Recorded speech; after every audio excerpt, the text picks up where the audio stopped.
Assalamualaikum warahmatullahi wabarakatuh. Perkenalkan, kami dari kelompok 7. Perkenalkan, nama saya Reva Hafizan Nazwa. Nama saya Feby Juta Saragi. Nama saya Jessica Puani. Nama saya Syariat. Oke, jadi di sini kami akan memenuhi tugas statistik, di mana kami disuruh oleh dosen untuk menguji data panel. Baik, di mana langkah pertama yaitu kita menyiapkan data di Excel terlebih dahulu. Oke, di sini sudah terlihat data-datanya. Kemudian kita membuka aplikasi Fuse 12. Kita klik saja OK, terus kita X saja. Lalu kita buka file, terus kita klik new, kita klik work file.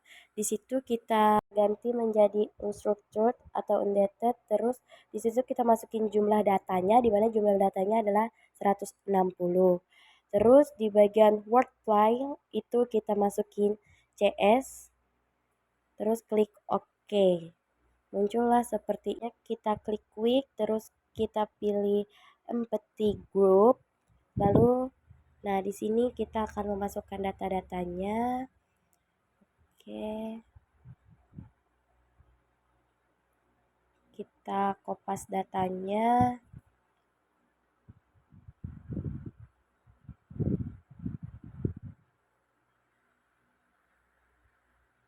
Kita klik dulu satu kali agar turun. Kita paste saja datanya. Nah, di situ sudah masuk data-datanya. Nah, di situ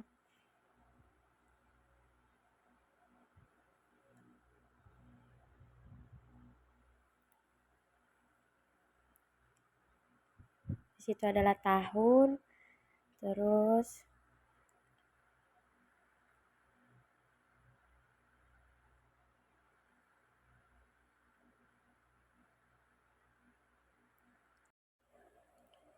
pada kolom sebelahnya itu kita ganti dengan variabel Y, yaitu FD. Kita klik saja yes. Terus di sebelahnya itu kita ganti dengan X1, itu CSR. Kita klik saja yes. Di sebelahnya kita ganti dengan variabel X2, yaitu LEV. Kita klik yes. Oke, di sebelahnya itu kita ganti juga dengan variabel X3, yaitu size. Oke, nanti akan timbul tampilan seperti ini. Di situ kita shift control, kita klik saja itu seperti di video. Klik open as group, kita klik yes. Nah, akan muncul seperti ini. Kita klik view, kita klik deskriptif, dan di sini kita dapat hasil uji deskriptifnya. Kita klik OK. Hasil uji deskriptif menunjukkan bahwa variabel finansial di trace memiliki nilai rata-rata sebesar 5.580,731 dengan nilai maksimum 11.368 dan minimum 52, yang mencerminkan adanya perbedaan yang cukup besar antar perusahaan. Nilai standar deviasi sebesar 1938,241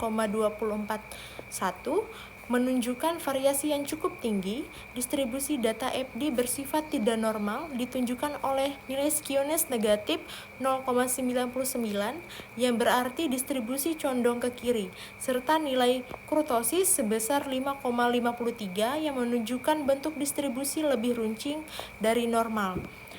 Nilai Jarque-Bera sebesar 68,86 dengan probabilitas 0,000 mengonfirmasi bahwa data tidak berdistribusi normal. Variabel Corporate Social Responsibility memiliki nilai rata-rata 0,374 dengan nilai maksimum 0,844 dan minimum 0,026. Standar deviasi sebesar 0,189 menunjukkan bahwa data CSR tersebar relatif merata. Nilai skewness sebesar 0,08 menunjukkan distribusi mendekati simetris dan kurtosis sebesar 2,23 mendekati nilai distribusi normal. Nilai Jarquebera sebesar 4,12 dan probabilitas 0,127 menunjukkan bahwa data CSR berdistribusi normal. Variabel leverage memiliki nilai rata-rata sebesar 0,785 dengan maksimum 0,932 dan minimum 0,092.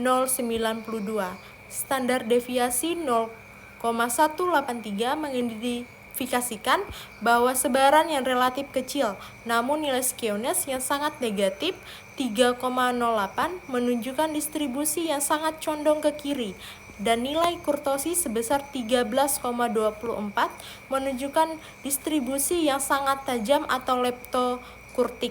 Nilai Jarquebera sebesar 953,21 dengan probabilitas 0,000 memperkuat bahwa data LIV tidak berdistribusi normal. Variabel size memiliki rata-rata sebesar 16.643,29 dengan nilai maksimum 21.413 dan nilai minimum 176, menunjukkan rentang nilai yang sangat luas. Standar deviasi sebesar 4.731,429 yang menunjukkan variasi yang besar antar data.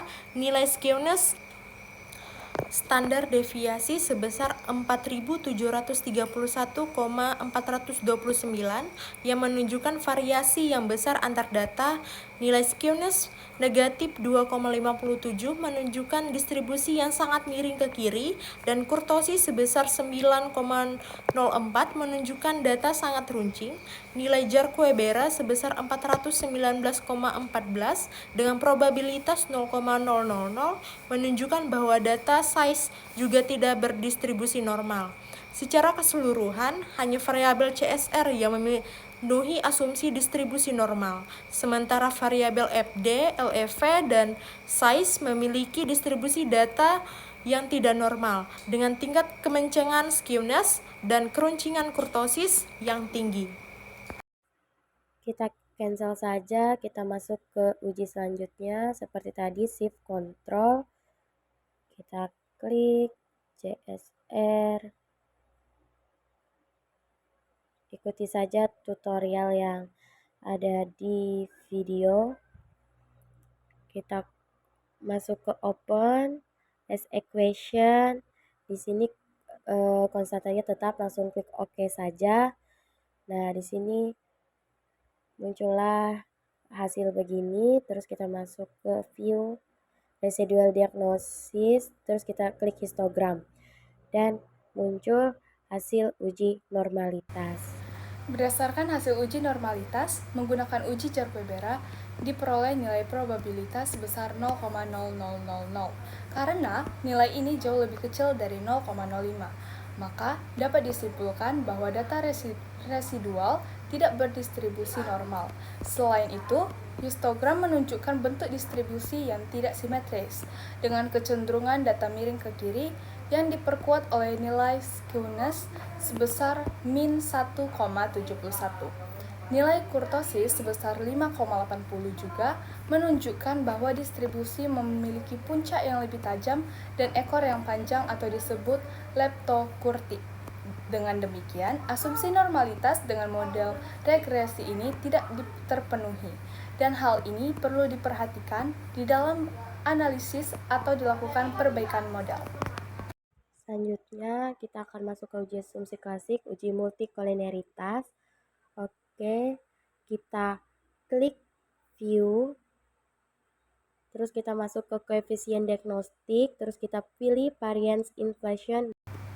Berdasarkan hasil uji multikoliniaritas, dengan melihat nilai fifth variance inflation factor terpusat centered fifth, seluruh variabel bebas yaitu CSR, LEF, dan size memiliki nilai FIV di bawah 10, yaitu masing-masing 1,059, 1,057, dan 1,004. Nilai FIV yang rendah ini menunjukkan bahwa tidak terjadi gejala multikolinearitas antar variabel independen dalam model, yang artinya variabel-variabel tersebut tidak saling mempengaruhi secara berlebihan, sehingga model regresi yang digunakan masih valid dalam menjelaskan hubungan antar variabel.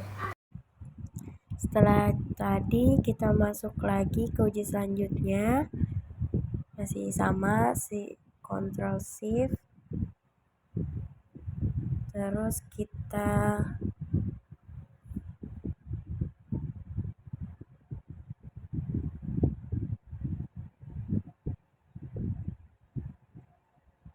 open, terus kita klik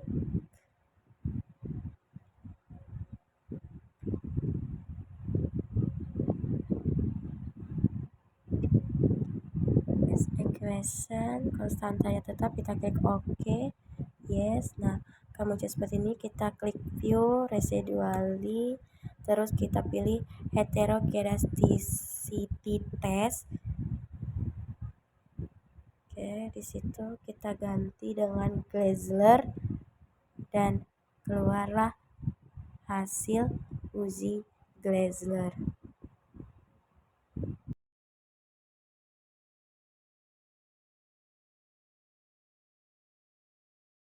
Berdasarkan hasil uji Glazler, diperoleh nilai probabilitas statistik sebesar 0,0021 yang lebih kecil dari 0,05.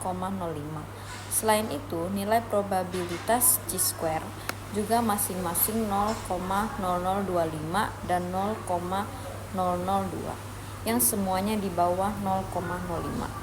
Ini menunjukkan bahwa model mengalami masalah heterokedastisitas, yaitu ketidaksamaan varians dari residual pada berbagai nilai prediksi.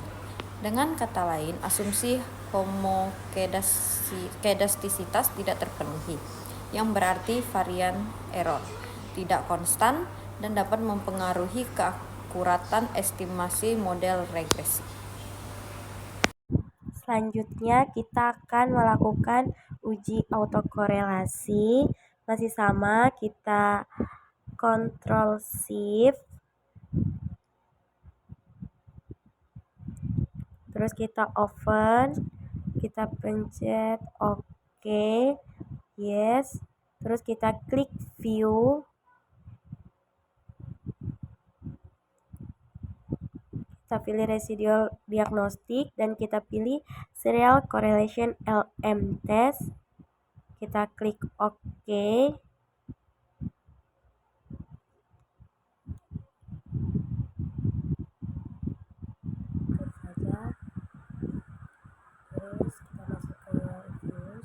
Dan keluarlah hasil uji autokorelasi. Berdasarkan hasil uji autokorelasi dengan lag hingga 2, diperoleh nilai probabilitas statistik sebesar 0,1202 dengan probabilitas chi-square sebesar 0,1140. Karena kedua nilai probabilitas tersebut lebih besar dari tingkat signifikasi 0,05, maka hipotesis 0 yang menyatakan bahwa tidak terdapat autokorelasi sehingga leg kedua tidak dapat ditolak. Dengan demikian, dapat disimpulkan bahwa model regresi yang digunakan tidak mengalami masalah autokorelasi sehingga residual model telah memenuhi asumsi klasik independensi. Selanjutnya kita akan melakukan uji hipotesis. Oke, pertama kita blok dulu, kita klik open test equation, ini kita klik OK, kita klik yes, dan ini keluarlah hasil uji hipotesis.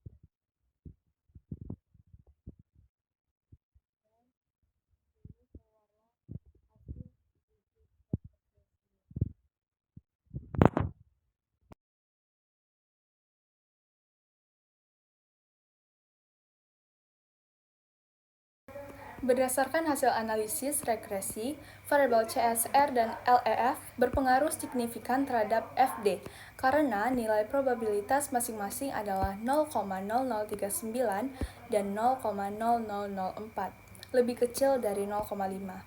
Artinya, semakin tinggi CSR dan LEF, maka akan berpengaruh terhadap nilai VD. Sebaliknya, variabel size tidak berpengaruh signifikan terhadap FD karena nilai probabilitas 0,2405 lebih besar dari 0,05. Nilai R-square sebesar 0,1554 menunjukkan bahwa sekitar 15,5% variasi dari FD dapat dijelaskan oleh ketiga variabel independen CSR, LEF, dan size, sedangkan sisanya dijelaskan oleh faktor lain di luar model.